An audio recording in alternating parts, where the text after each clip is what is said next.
Welcome to ನನ್ನ ಕನಸಿನ ಪುಟಗಳು ಚಾನಲ್. ಇದು ನಮ್ಮ ಆನೇಕಲ್. ಇಲ್ಲಿ ವರ್ಷಕ್ಕೊಮ್ಮೆ ನಡೆಯುವ ಅದ್ಧೂರಿ ಕರಗವನ್ನು ನೋಡೋಣ.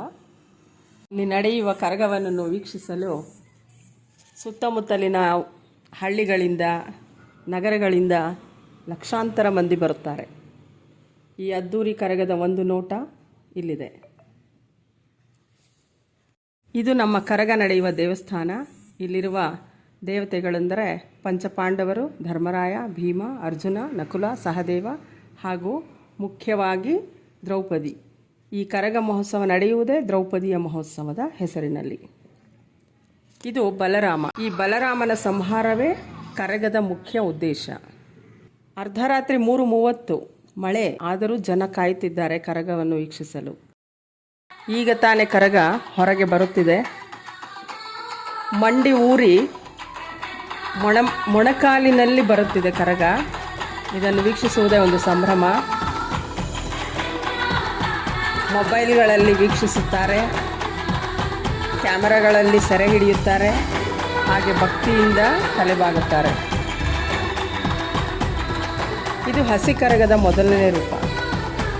ಇದು ಕರಗ ಹೊರಡುವ ರಾಜಬೀದಿ. ವೀರಕುಮಾರರು ಮಾರ್ಗವನ್ನು ಸೂಚಿಸುತ್ತಾ ಕರಗವನ್ನು ಕರೆದುಕೊಂಡು ಹೋಗುತ್ತಾರೆ. ಕರಗ ಅವರನ್ನು ಹಿಂಬಾಲಿಸುತ್ತಾ ಜನರಿಗೆ ದರ್ಶನ ನೀಡುತ್ತಾ ಹೋಗ್ತಾ ಇದೆ. ಪೊಲೀಸರ ಸರ್ಪಗಾವಲಿನ ರೂಪದಲ್ಲಿ ಶಂಕರ ಮಠದಲ್ಲಿ ಶಂಕರಾಚಾರ್ಯರು ಸ್ಥಾಪನೆ ಮಾಡಿರುವಂತಹ ಮಠದಲ್ಲಿ ಮೊದಲನೇ ಅಗ್ರಪೂಜೆ. ಪೂಜೆಯ ನಂತರ ಬಲರಾಮನ ದರ್ಶನ, ಹಾಗೆ ಬಲರಾಮನ ಮುಂದೆ ಒಂದು ಕುಣಿತ.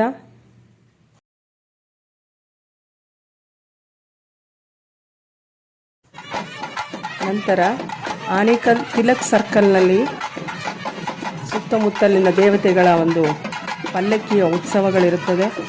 ಪ್ರತಿಯೊಂದು ಪಲ್ಲಕ್ಕಿಯ ಮುಂದೆನೂ ಕುಣಿಯುತ್ತಾ ತುಂಬ ಹೊತ್ತು ಹೆಜ್ಜೆ ಹಾಕುತ್ತಾ ಮುಂದೆ ನಡೆಯುತ್ತಾಳೆ ದ್ರೌಪದಿಯ ರೂಪದಲ್ಲಿರುವ ಕರಗ. ಈ ಕರಗಕ್ಕೆ ಯಾವುದೇ ಧರ್ಮ ಭೇದವಿಲ್ಲ.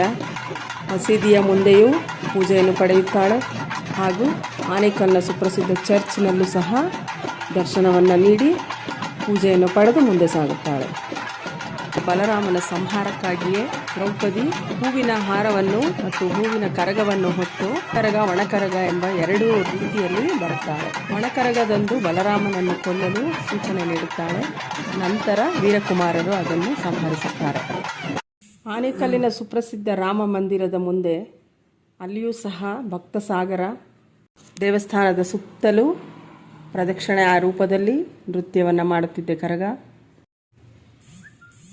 ಇನ್ನು ದೇವಸ್ಥಾನಕ್ಕೆ ಮರಳಿದ ನಂತರ 5 ಸಾರಿ ದೇವಸ್ಥಾನವನ್ನು ಸುತ್ತು ಹಾಕುತ್ತಾ ಮೊಂಡು ಹಾಕುತ್ತಾ ಬಹಳ ವಿಜೃಂಭಣೆಯಿಂದ ಕುಣಿಯುತ್ತಾ ಜನರಿಗೆ ಹರ್ಷೋದ್ಗಾರಗಳೊಂದಿಗೆ ದರ್ಶನವನ್ನು ನೀಡ್ತಾ ಇದೆ ಕರಗ.